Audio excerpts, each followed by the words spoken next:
Hello बच्चों, स्वागत है आपका शांतनु क्लासेस में। आज हम बीकॉम ऑनर्स सेकेंड ईयर के कुछ इम्पॉर्टेंट क्वेश्चन कॉर्पोरेट लॉ के करने वाले हैं और ये मेरी गारंटी है कि एग्ज़ाम में जो क्वेश्चंस आएंगे उनमें से मोस्ट ऑफ द क्वेश्चंस इसी बुक से होंगे। तो बिना कोई टाइम वेस्ट करते हुए स्टार्ट करते हैं। हम सीधा क्वेश्चंस पे आते हैं। तो सबसे पहला क्वेश्चन जो एग्ज़ाम में आएगा वो है explain the principle of separate legal entity of a company with the help of a suitable case study. मैं वापस से बोल रहा हूँ, explain the principle of separate legal entity of a company with the help of suitable case study and explain the consequences which emanate from the separate legal entity. आपने पढ़ा होगा separate legal entity के बारे में कि company और जो उसके ओनर होते हैं वो दोनों की अपनी अलग एग्जिस्टेंस होती है। तो ये जो क्वेश्चन है ये एग्ज़ाम में 6 नंबर का आ सकता है और 70% चांस है कि ये 2020 के एग्ज़ाम में तो आएगा ही आएगा। तो प्लीज़ आप इस क्वेश्चन को नोट डाउन कर लीजिए। जो मैं आपको बता रहा हूँ इसको कृपया करके कॉपी में नोट डाउन कर लीजिए वीडियो पॉज करके। अब हम बिना कोई टाइम वेस्ट करते हुए चलते हैं अपने सेकंड क्वेश्चन की तरफ। देखते हैं सेकंड क्वेश्चन क्या है। तो सेकंड क्वेश्चन है right a note on a licensed company. Right a note on licensed company. बच्चों ये क्वेश्चन मैं लिखवा तो रहा हूँ पर आप इसको याद करके ज़रूर जाइएगा क्योंकि ये क्वेश्चन एग्ज़ाम में 6 नंबर का आ सकता है। नियर अबाउट 60% चांस है कि ये एग्ज़ाम में आएगा और मैं चाहता हूँ कि जो जो क्वेश्चन मैं आपको बता रहा हूँ कृपया करके उसको नोट डाउन ज़रूर करिएगा। तो अब हम जाते हैं अपने थर्ड क्वेश्चन पे। थर्ड क्वेश्चन जो होगा वो होगा मेमोरेंडम ऑफ एसोसिएशन चैप्टर का। तो अब देखते हैं थर्ड क्वेश्चन क्या है। मेमोरेंडम ऑफ, कृपया करके साथ साथ लिखिएगा मेरे साथ, memorandum of association is a document. Memorandum of association is a document of importance for outsider, of importance for outsider,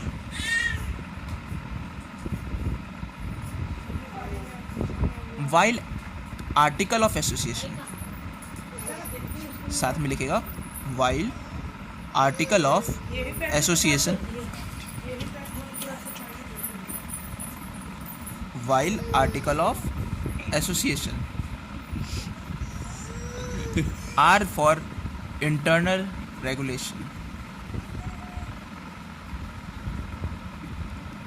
Explain the difference between these two.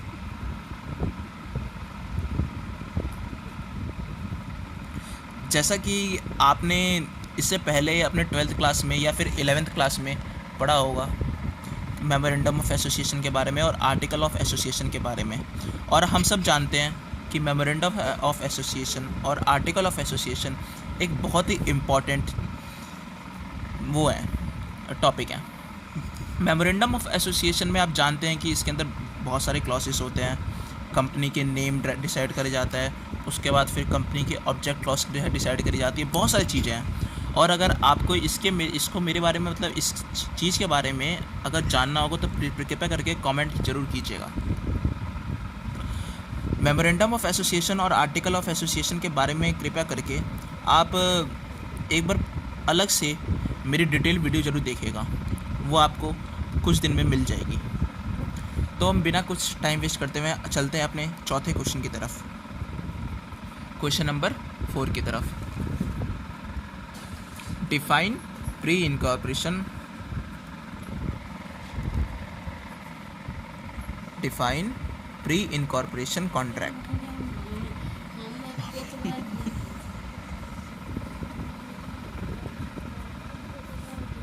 Define pre incorporation contract. Pre incorporation contract के बारे में आपने पढ़ा होगा, और इससे हम जान भी सकते हैं, जैसे वर्ड लिखा है प्री इनकॉर्पोरेशन, विच सिंपली मीन्स कि जो प्री इनकॉर्पोरेशन होती है वो कंपनी के इनकॉर्पोरेशन से पहले होती होगी, कंपनी के इनकॉर्पोरेशन से पहले होती होगी। जब कंपनी इनकॉर्पोरेट हो रही होती है, हम जानते हैं कंपनी को इनकॉर्पोरेट करने के लिए सबसे पहले हमें मेमोरेंडम ऑफ एसोसिएशन लिखना पड़ता है, जिसमें हमें डिसाइड करना पड़ता है कि कंपनी का नेम क्या चूज़ करें।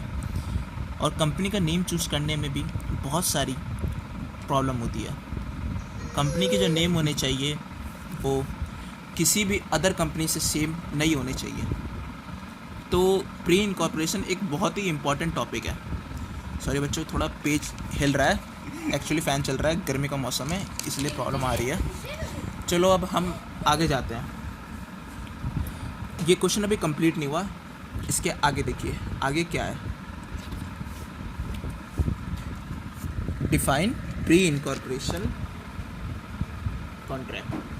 Are this contract binding on the company? Define pre-incorporation contract. Are these contract define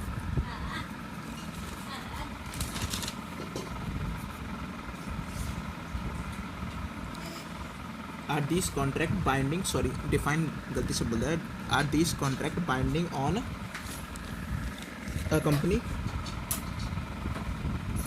तो ये है चौथा क्वेश्चन। अब हम बिना कोई टाइम वेस्ट करते हुए चलते हैं पाँचवें क्वेश्चन पे। माफ़ करिएगा बच्चों, वीडियो थोड़ी लंबी हो रही है क्योंकि मैं साथ साथ में लिख रहा हूँ, इसमें थोड़ी प्रॉब्लम आ रही है। फिफ्थ क्वेश्चन है, explain the meaning of issue of share through book binding process.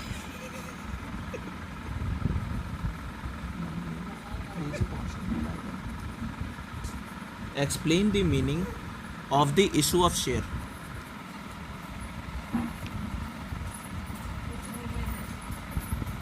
explain the meaning of issue of share through the book building process. Through the book building process. Issue of share के बारे में हम जानते होंगे कि issue of share कौन कर सकता है, कंपनी कर सकती है। और इसके बारे में अगर डिटेल वीडियो चाहिए होगा तो मेरे को कमेंट सेक्शन में जरूर लिखिएगा, मैं आपको डिटेल वीडियो बना के दूंगा। अब चलते हैं हम अपने सीधा फिफ्थ क्वेश्चन पे, सॉरी सिक्स्थ क्वेश्चन पे। Who may call extra ordinary general meeting? हमने पढ़ा होगा एजीएम के बारे में, और मैं आप बच्चों को बताना चाहूँगा कि एजीएम वाला जो टॉपिक होता है वो इसके एग्ज़ाम में आने की प्रोबेबिलिटी बहुत ही ज़्यादा होती है। Who may call extraordinary general meeting?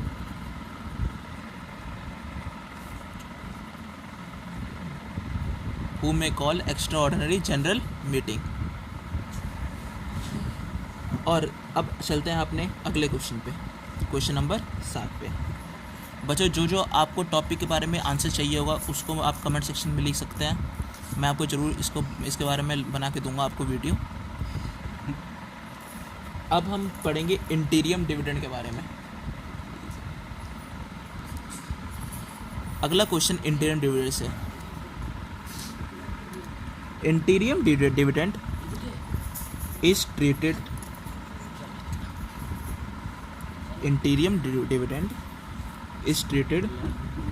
on the same footing as a final dividend. Interim dividend is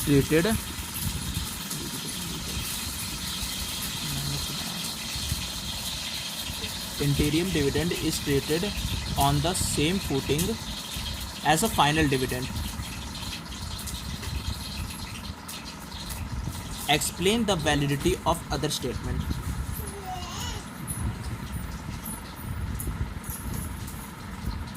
Explain the validity of other statement.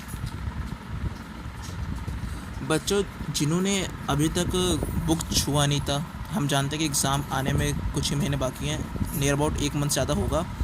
अभी नोटिस भी आया है कि एग्ज़ाम 1 महीने के अंदर हो जाएगा। तो जिन बच्चों को किसी कारणवश उन्होंने बुक नहीं छुआ है, तो मैं चाहता हूँ कि वो ये क्वेश्चन ज़रूर करके जाएँ। एटलीस्ट अगर आपके पेपर होंगे उसमें 50% मार्क्स तो आप इस क्वेश्चन से